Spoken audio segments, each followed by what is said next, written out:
Hola, ¿qué tal? Mi nombre es Sara.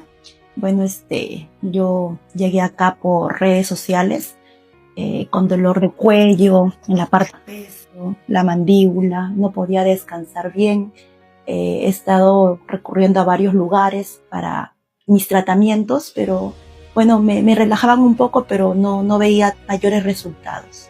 Llegué acá con el licenciado Alejandro, quien bueno, me ha estado tratando, voy 3 sesiones, me siento mejor, los malestares han reducido, han bajado bastante y bueno, ya puedo descansar mejor y los recomiendo que vengan si es que tienen algún malestar, algo que él les puede ayudar y pueden mejorar. Gracias.